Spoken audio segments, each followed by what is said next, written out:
Hi everyone, good evening. So, ang topic natin for today is about Old Covenant. The Old Covenant refers to specifically to the Mosaic Covenant established at the Mount Sinai. It was divided agreement between God and Israel, a divine agreement.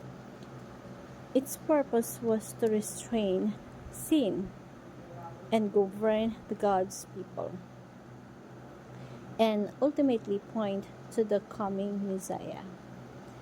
So, though glorious in time, it was always meant to be temporary, as shadows of the better covenant fulfilled in Christ. So, um, ang verse natin is about Hebrew 8:13. Dito, sa topic nito, nung pinalaya ang Israel, dinala sila sa bundok ng Sinai. Nagkaroon sila ng covenant with God, katunayan, or kasunduan. Ito yung 2 tablets of the stone. Sabi ni God, I will be your God, but you have to follow me. So the purpose of the law is to restrain sin, govern God's people.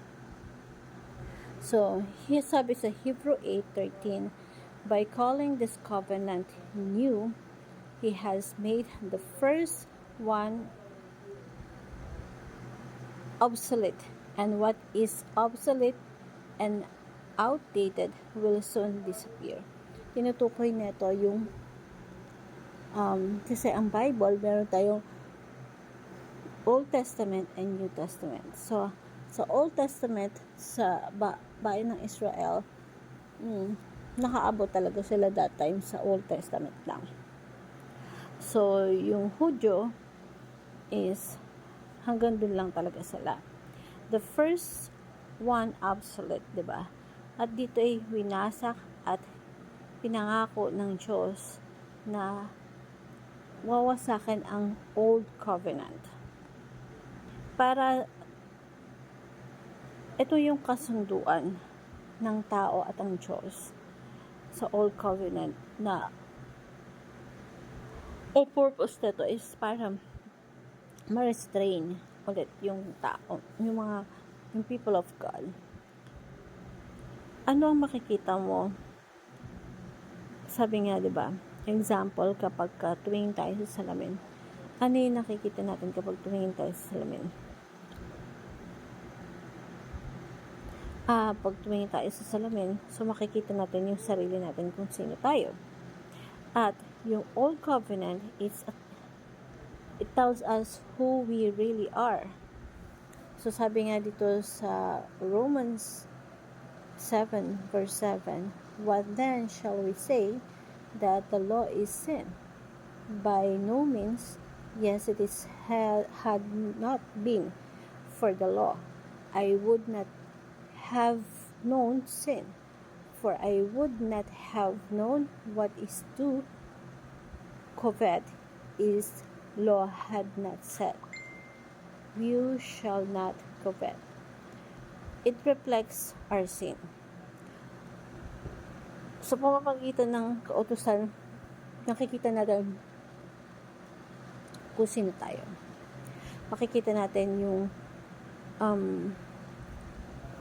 sa law of God, makikita natin yung kaluwalhatian, kabutihan ng ating Panginoon. At dito ay talagang tinupad ng Diyos na i-restrain niya yung mga tao niya. So, makasalanan tayo sa Old Testament. Purpose to Old Testament is makita natin na makasalanan tayo. Now, makikita natin that God, Jesus Christ, is the righteous. At pag humarap tayo sa Kanya, makikita natin He is the righteous God. In the old covenant, that is judge and condemn us. And also a tutor. So, yung Diyos, talagang pinrepare niya, ipinoint out niya na si Kristo.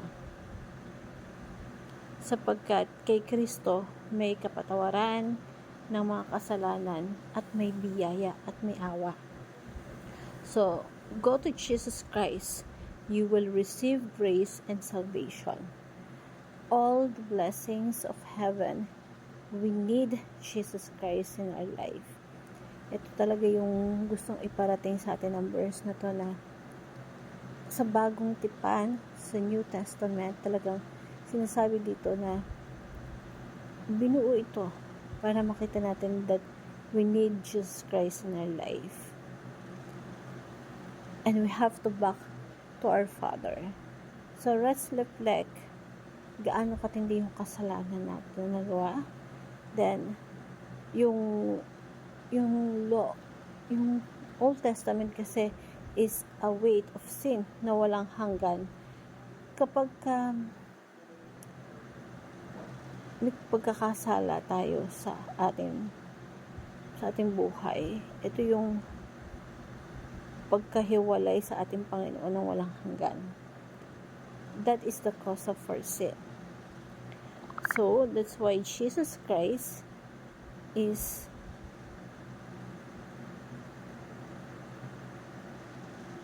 na talaga isinugo ng Panginoon para saluhin yung mga kasalanan na meron tayo. Namuhay siya sa ilalim ng kautusan, bagamat nagawa niyang perfect na sumunod, sinalo pa rin niya yung kasalanan na meron tayo. So, parang ikaw, sa tingin mo ngayon, paulit-ulit na lang nangyayari sa buhay mo, walang pagbabago. It's time for you to pray, Lord, I want to renew my life to you. At gusto kong makita yung tanda na ako'y binago mo. So, Lord, I'm renewing my commitment to you. And I want to love you and serve you. This is our time. This is our chance to renew our commitment with God. Hope you learned something. Thank you, everyone, and God bless.